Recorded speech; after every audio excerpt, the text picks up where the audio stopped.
The sun had barely crawled over the horizon when I stepped onto my back porch and looked out across what used to be my quiet cornfield. Rows of green stalks once swayed there, catching the morning breeze, whispering in a rhythm that had always given me peace.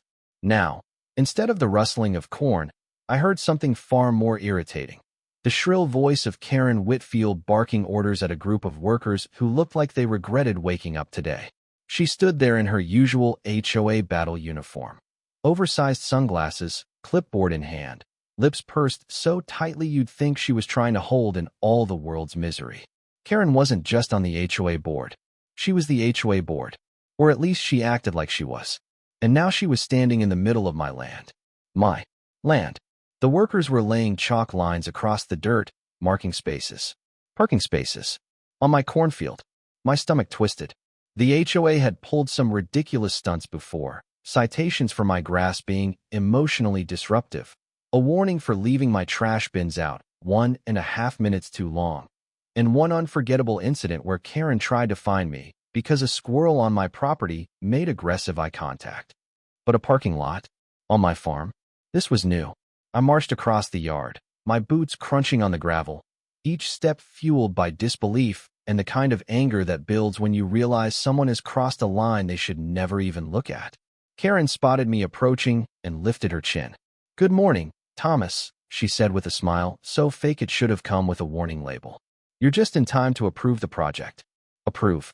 I repeated. "You're paving over my cornfield." She waved a hand dismissively. "Oh, don't be dramatic. The neighborhood desperately needs overflow parking for community events, and your field was the most underutilized asset." I blinked. Underutilized? All that land, she said, just sitting there, growing vegetables. She said the word like it caused her physical pain. "Karen," I said slowly, trying to keep my voice steady, "you have absolutely no authority to touch my land. It's outside the HOA boundaries." Her grin widened. "Not anymore." She flipped her clipboard around, showing me a dense stack of papers. "Per yesterday's vote, we expanded HOA jurisdiction by 40 yards in all outward directions to ensure aesthetic continuity. Your field falls within newly adopted boundaries." "Yesterday's vote?" I asked. "It was unanimous," she said proudly. "Only board members were allowed to vote. Of course, for efficiency." My blood boiled. "Karen, you can't just." "Thomas," she cut me off, "the decision is final. The paving begins tomorrow. Today, we're marking layout and taking promotional photos. We'll be featuring this project in the quarterly HOA magazine." She adjusted her sunglasses. "You should feel honored." I stared at her, truly stared, and for the first time, I understood why so many people in the neighborhood whispered horror stories about her. She lived for control, thrived on it, and she wasn't afraid of destroying anything or anyone who got in her way. But she'd made a mistake, a big one, because what she didn't know was that I'd been preparing for this kind of overreach for months. Ever since she tried to find me for my barn's unapproved shade of red, I'd started documenting every violation, every power grab, and every reckless decision she made. And I had something she didn't, something she would never see coming. Property rights. Ironclad, legally binding, aggressively specific property rights. Still, confronting her now wouldn't accomplish anything. Not yet. Not when I could make her so much more uncomfortable. So instead, I simply smiled, the calm, unsettling kind of smile that makes people wonder whether they should start worrying. "You know what, Karen?" I said softly. "Do whatever you need to do today." She blinked, surprised. "Really? Just like that?" "Just like that," I said. "But I want something in return." She narrowed her eyes. "What?" "When the parking lot is completed," I said, "I want you to have the honor of cutting the ribbon." Her face lit up. You'd think I'd offered her a lifetime membership in a club that worshipped HOA presidents. "Well," she said, pretending to be humble, "if the community insists." I nodded. "Absolutely. It wouldn't feel right without you." Oh, she loved that. Loved every second.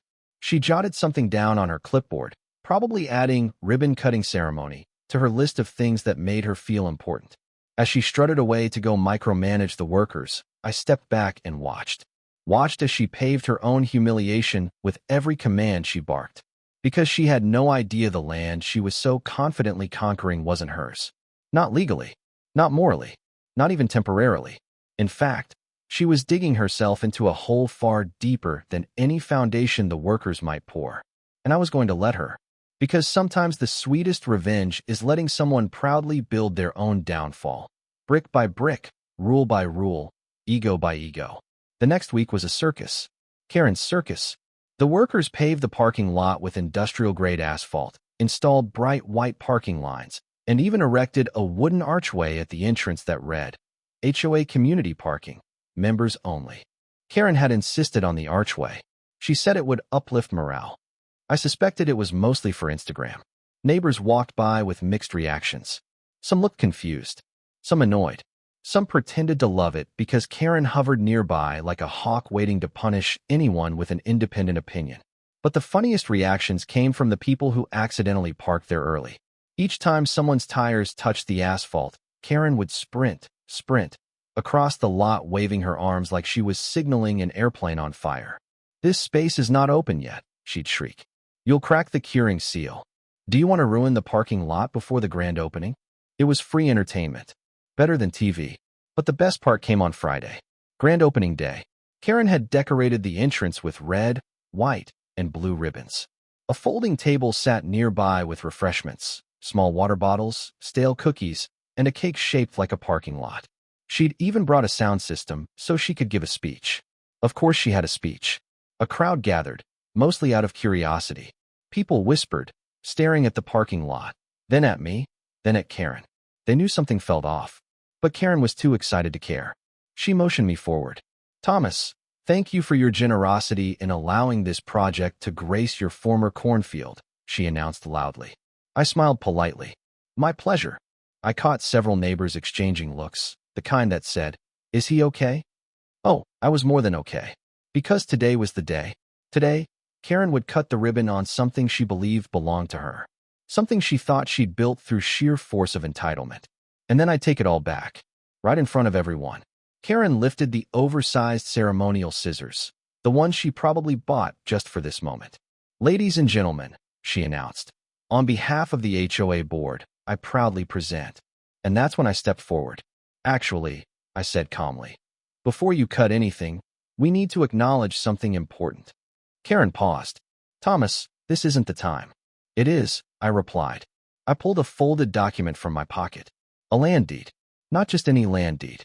An amended, notarized, legally ironclad deed. I held it up. "This parking lot," I said, "is officially and exclusively owned by me. Not the HOA.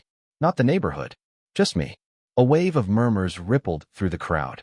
Karen's face froze. What? That's impossible. I had the land legally reaffirmed, surveyed, and documented last month, I said.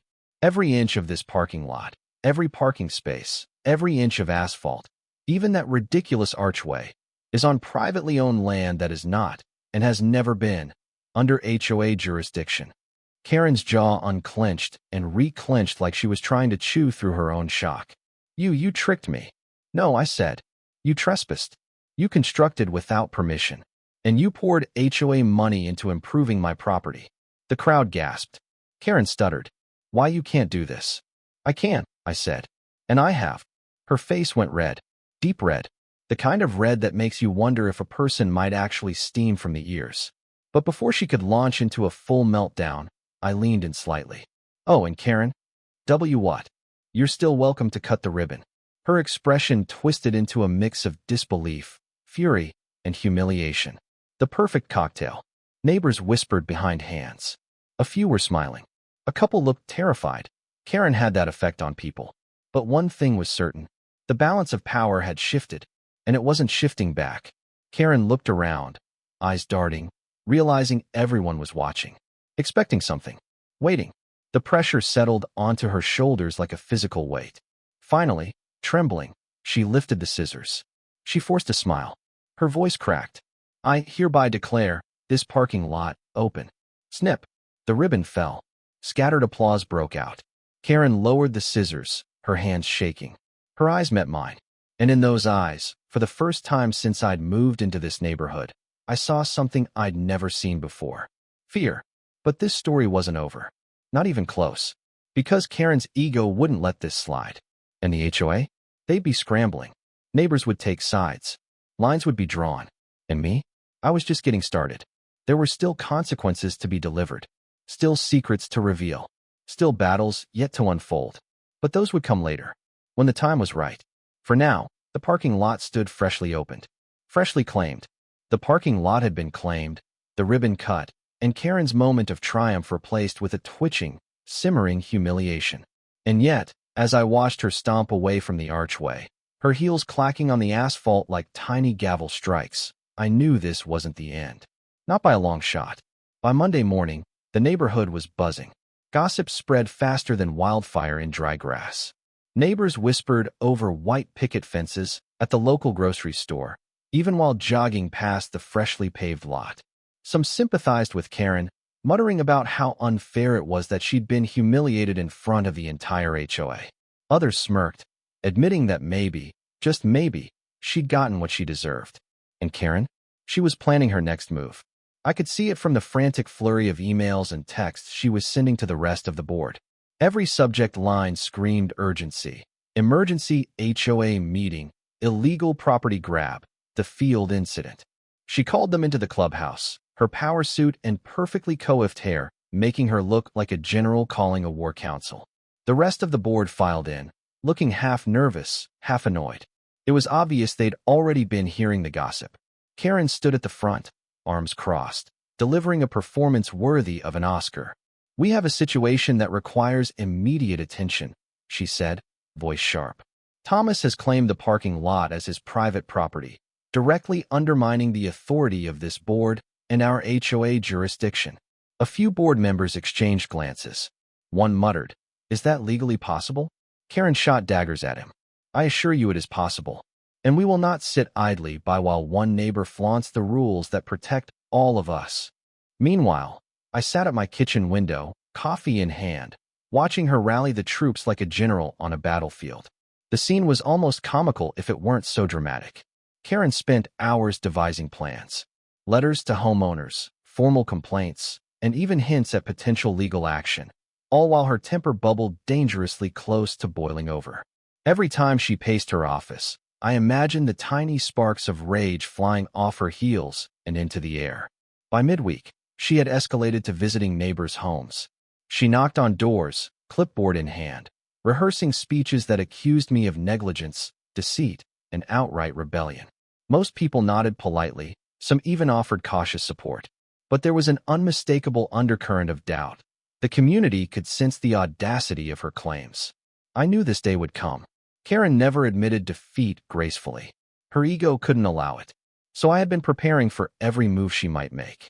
Every violation she had committed, every procedural misstep, every overreach, was meticulously documented. Friday arrived, and with it, the first official complaint. Karen had drafted it herself, every line dripping with indignation. She demanded immediate removal of the parking lot, restitution for the unauthorized use of HOA funds, and disciplinary action against me for defying the board. I opened the envelope, smiled, and carefully filed it in my Karen files. By Saturday, she had taken to organizing a meeting in the clubhouse, insisting that all homeowners attend to discuss the urgent matter of land encroachment. As I drove past, I saw her standing outside, megaphone in hand, already rallying attendees. She was a whirlwind of authority, waving papers, pointing fingers, and even handing out copies of her complaint. The neighbors inside were a mix of hesitant and amused. I decided to make a public appearance, not to confront her directly, but to observe, to play my role in this unfolding drama. I parked on the street and walked toward the clubhouse, nodding politely to some familiar faces, exchanging small smiles with those who had silently cheered my victory at the ribbon cutting. Karen froze the instant she saw me. Her eyes narrowed, and I could practically hear the gears turning. I smiled innocently, as if unaware of the storm I had triggered. She motioned frantically to one of the board members, whispering instructions that clearly involved something drastic. Inside, the room smelled of stale coffee and tension. Karen began her speech immediately, voice booming, each word carefully calculated to instill outrage. She talked about rules, regulations, property rights, and community cohesion. She held up maps and diagrams, circling my property, showing supposed encroachments. The audience murmured. Some were skeptical. Some were scared. Some were openly amused. Then she made a mistake. A big one. In her haste to dominate the narrative, she forgot to mention the legal documents I had filed weeks prior. The deeds, surveys, and notarized confirmations that clearly established my ownership. One neighbor, an attorney who had been quietly observing, raised a hand. "Excuse me, Karen," she said, voice calm but firm. "Can you provide documentation that this property is under HOA jurisdiction?" Karen hesitated. Her lips pressed into a thin line. "Well, not at this moment," she admitted, trying to recover. The room shifted. A few people whispered to each other, clearly picking up on the cracks in her authority. I didn't intervene. I didn't need to. Karen's power trip was collapsing under the weight of her own hubris, and I planned to let it collapse spectacularly. Over the next week, she escalated her tactics. Late-night emails, threatening letters, even attempts to pressure local officials to inspect the property. She was relentless, and each attempt she made only added more fuel to the narrative of her overreach. Neighbors were starting to discuss her behavior openly. Some quietly sided with me. Others simply wanted to see how this would unfold. The tension was thick, almost tangible. Then came the weekend. The first real HOA meeting after the ribbon cutting. Karen strutted in, expecting me to cower, expecting applause and support. Instead, she met a room divided. Some attendees rolled their eyes, others smirked, and a few even openly laughed at her carefully orchestrated theatrics. She began her presentation, clicking through slides, waving diagrams, and rehearsing every line. She wanted the crowd to see me as the villain, to see her as the savior of the community. But mid-sentence, she noticed something. A single envelope had been placed on the podium, right in front of her. It bore no return address, no name. She opened it with trembling hands. Inside was a collection of notarized documents, survey maps, and official confirmations. Every piece of evidence she had ignored before. The room went silent. Karen's eyes widened. Her face paled. Every line of authority she had tried to maintain evaporated. She glanced at the board members, who were now clearly aware of the document's legitimacy. I stepped forward, casually, as if just arriving to observe. "Good morning," I said, voice calm, letting the weight of the moment settle. Karen's jaw tightened. "Thomas," she hissed, "you how?" "Karen," I said gently, "you're welcome to continue your presentation. If you can." Her hands shook as she gripped the podium.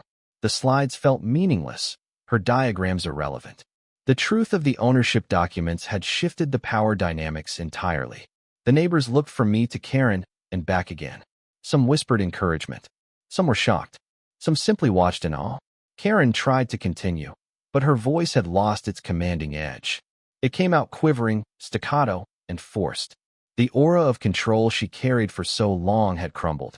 By the time she stormed out of the meeting, papers flying, hair slightly disheveled, the neighborhood had seen the first real crack in her armor.